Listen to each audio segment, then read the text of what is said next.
Yeah, Spider-Man's back. What? Okay, guys. I didn't think we were going to do this again, but we are going to talk about it. Spider-Man and the MCU. All right, so let's run down a real quick situation here in case you either don't care about the Marvel movies or you've been living under a rock and missed all the Marvel movie news. Either one works. 2 or 3 weeks ago, Disney went to Sony, said, hey, we want to make more money. All kinds of rumors as to what that percentage is because no one knows the official percentages that were presented. Either way, Sony said no, pulled Spider-Man out of the MCU, and we thought it was dead. I waited about a week or two, no real news came out of it, and then it was officially dead when Sony came out and just ran their mouths. And that was, as far as we all knew, the end of Spider-Man in the MCU.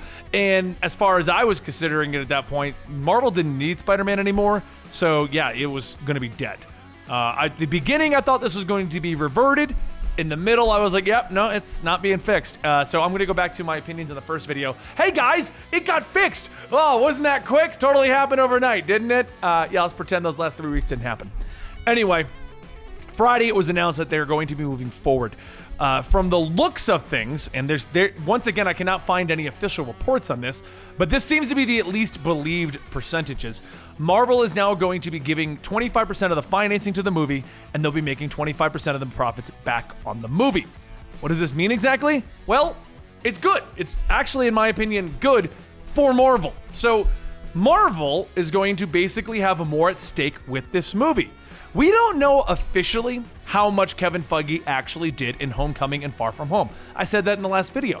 He has a producer credit. That could mean anything from he showed up and said, I like what you've done, mention Iron Man here, and that was what they did. Or he could have showed up and said, all right, here's my team, hire this person, this person, this person, this person, and had full control over it. We don't know. But the way they've been talking, it sounds like Sony had a lot to do with it and a lot more involved than just letting Kevin Feige tell them what to do. They made a good movie, okay? They made Homecoming, they made Far From Home, but they also made Spider-Man Into the Spider-Verse, and take it or leave it, they made Venom. So their last 4 have been pretty successful in the Spider-Man universe. So what this means now, with Disney having more at stake into these Sony movies, even if it's just a quarter, there's a very good chance Kevin Feige is definitively going to be involved. Now, we could get the same product, we could get a better product, we don't know. But either way, it's going to be at least the same or better, so hey, I'm excited for that. This is actually bad for Sony, though, because like I said earlier, we don't know how much Sony actually did in Homecoming and Far From Home, but they did make Venom and Into the Spider-Verse. Regardless of your opinions on Venom, both movies were critical successes. They made a ton of money, and they got pretty good reviews, Venom up and down. But either way, they made 4 Spider-Man movies, but people only know them as making 2. So what does that mean exactly? Well, Sony's going to go down in history with these last movies or movie basically never having made a Spider-Man movie. No one sat around here and went, man, that latest Spider-Man Sony movie was incredible. They all go, man, Marvel really saved Spider-Man. Once again, we don't know. How would you feel if you were the guy that worked for Sony and for the last 2 movies, the only thing anyone talked about is Kevin Feige coming in and saving the movie? But you were the one that actually did all the work behind the scenes. What does that even mean? We don't know. So what this boils down to is Sony's just not going to get credit for making these Spider-Man movies, regardless of what they've done across the board. It's always going to be a Marvel credit, and I don't know if I like that from this, because if you look at it, big tentpole blockbusters, I was just reading a Forbes report, there's 3 coming out next year not owned by Disney. One of which is Jumanji, and there's another one, but like that are considered tentpole according to Forbes. There's 3. So this is bad. Disney's taken over all of Hollywood, guys, and we're letting them take Spider-Man as a part of that. But I feel like that is actually a debate for another day. Just for the record, I don't know if this is the greatest thing. Sure, we're going to get our last movie in the Spider-Man franchise as a part of Marvel, but I think there's worse implications here than we lost Spider-Man potentially for a movie. Either way, I'm going to enjoy that Spider-Man movie. I'm just worried about the future of cinema here. Now, what does this mean exactly? So I've heard multiple rumors going around. Now, the original contract stated that there was going to be 2 more Tom Holland movies and I think 1 or 2 more cameos. They're talking about the definitive drop-dead date of 2021 as the next Marvel movie with Spider-Man. And what I've seen talked about everywhere is 1 movie, 1 cameo, but that still leaves that lingering second movie, doesn't it? So, what does that mean exactly? No one knows, and there's rumors everywhere, and that's what we're going to discuss at this point. You see, one more movie is going to directly tie into the MCU. That's a guarantee. It's going to wrap up the Tony Stark Jr. storyline, which I like, but people who complain about the Tony Stark Jr. storyline are correct. It is Tony Stark Jr., but I like it, so it's fine. And we're going to get one more definitive cameo, but that extra movie, what is that going to do?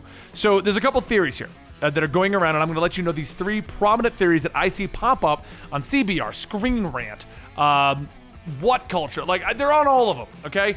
And it's very confusing because they give you those super clickbait titles that look like the legit thing. First off, we have the idea that maybe that a part of this new Sony Marvel deal, Sony's finally gonna get their adjacent Marvel movies. Now, Amy Pascal likes to run her mouth on a lot of these interviews.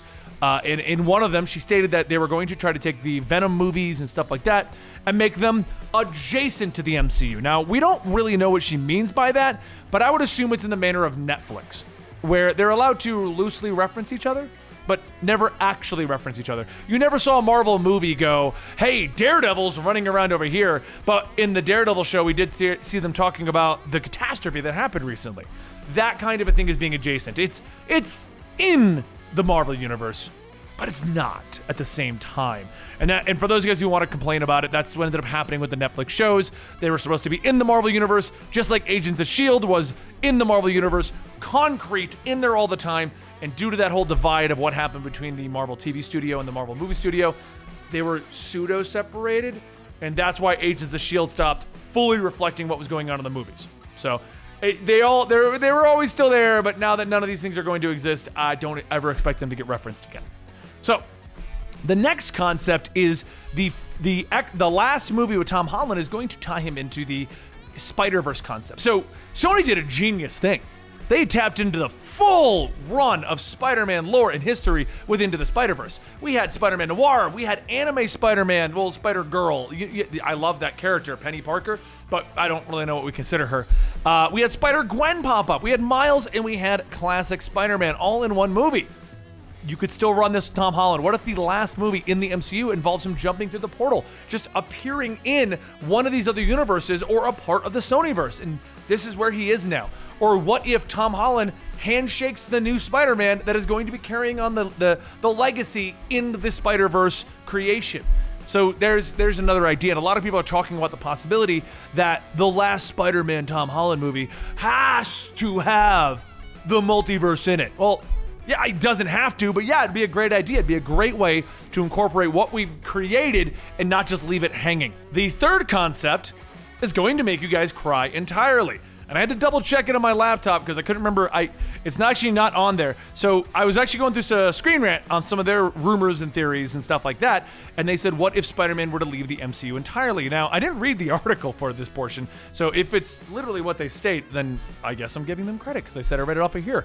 But Spider-Man can leave the MCU entirely. Now, I would assume they're talking about he quits, or he's done, or he leaves and his story continues in the Venom movie, and then maybe 20 years down the road, we get some weird mention that he came back to the proper universe. There's a number of things that can happen. But what if, just throw it out there, what if they kill Tom Holland Spider-Man?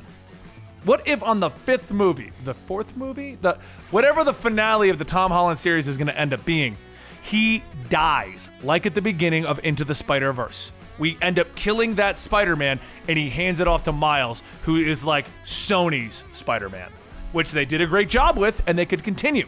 What if he goes to the multiverse, and we get a crossover situation, Tom Holland and Miles teaming up, and then Tom Holland's character ends up dying, and that's the way he leaves the MCU. And there's no way to get him back, and we're done with him, and that is the end of the story. We get a conclusion, so everyone can stop complaining, even though they will, because we don't have Spider-Man, but he dies. I think that would be epic. We killed Tony Stark.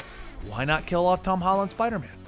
But what do you guys think? Because for the record, as far as I can find, we know that this thing exists. We know that it's coming out in 2021. Supposedly it's a 25% share, but we don't know anything else that I can find. There's no definitive anything, and it does look like they're trying to keep quiet about it because of what happened last time.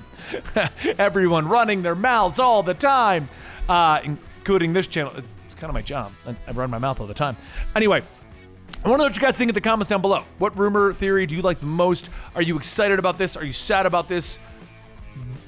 This is my opinion video on the whole situation. I'm excited. And I don't know how to end this one. How should I end this one? You know what? Follow me on Twitter at Comicstorian. I'd really appreciate that. And don't forget to like, subscribe, and smash that like button. Wait, no, subscribe and smash that like button. You don't like once, and then because if you smash it a second time, you're gonna unlike. No. We're gonna smash and we're gonna sub, and that's gonna be great. And if you're wondering about all of these, their links are down below. You can join us on any of those channels and all of our projects. Thank you for your time, and I'll see you next time right here at Comicstorian.